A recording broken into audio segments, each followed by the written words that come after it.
Okay okay.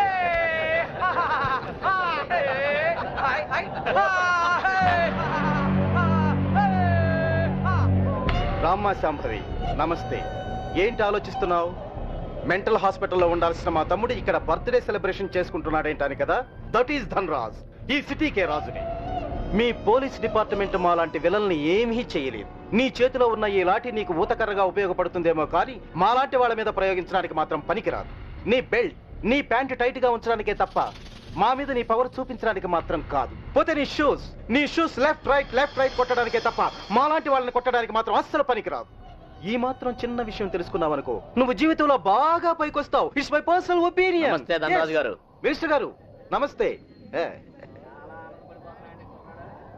ఇప్పుడు cake కోసే కార్యక్రమం మొదలవుతుంది. బాబు, నువ్వు కేక్ కోసి మీ అన్నయ్య గారు నోట్లు పెట్టమ్మా.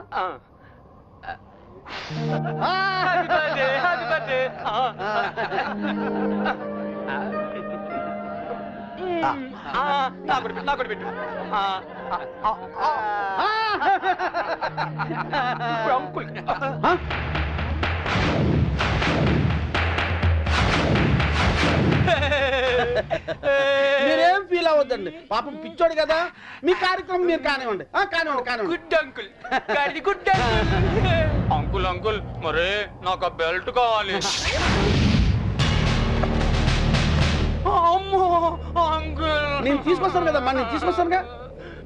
కూల్ డౌన్ అమ్మా సామి, కూల్ డౌన్. అసలే బర్త్డే బాబు, అందులోనూ పిచ్చోడు. కొంచెం బెల్ట్ అమ్మా.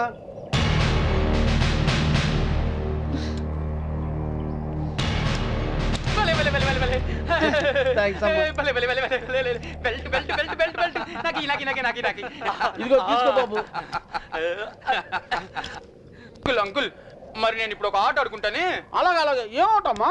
నేను ఎవరినైతే ముట్టుకుంటాను వాళ్ళు షర్ట్ తిప్పి డాన్స్ చేయాలి. సత్తేనా ప్యాంట్ కూడానా?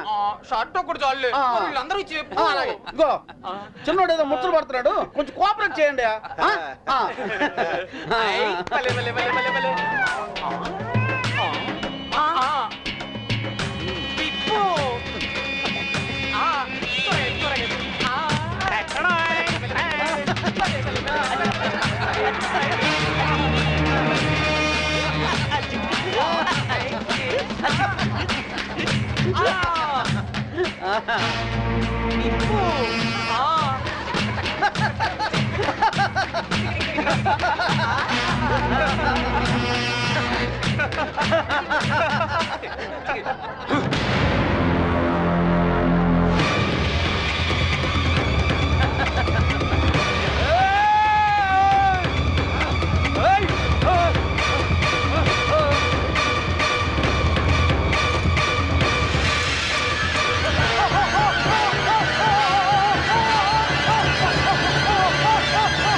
ఇన్స్పెక్టర్. Yes madam. పిచ్చి ముదిరి పైనుంచి కింద దూకి చచ్చాడని ఎఫ్ఐఆర్ రాసుకోండి. Okay madam. దానికి సాక్ష్యం ఈ మినిస్టరే. ఇతని దగ్గర కూడా సాక్షి సంతకం తీసుకోండి. అలాగే మేడం. మిస్టర్ ధనరాజ్,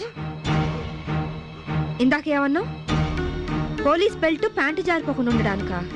చూసావుగా, తట్టో నుంచి జారిపోయిన నీ తమ్ముణ్ణి ఉరి తీసే అంత పవర్ ఈ బెల్ట్కుంది. సిన్సియర్గా డ్యూటీ చేసే police officer cap, belt, shoe కూడా సిన్సియర్గా డ్యూటీ చేస్తాయి. అది మా police power. Minded. Vigilance officer భార్యను చంపినందుకు నీ తమ్ముడు చచ్చాడు. విజిలెన్స్ ఆఫీసర్ నువ్వే చంపావని కేసు రీఓపెన్ చేస్తున్నాను. Count your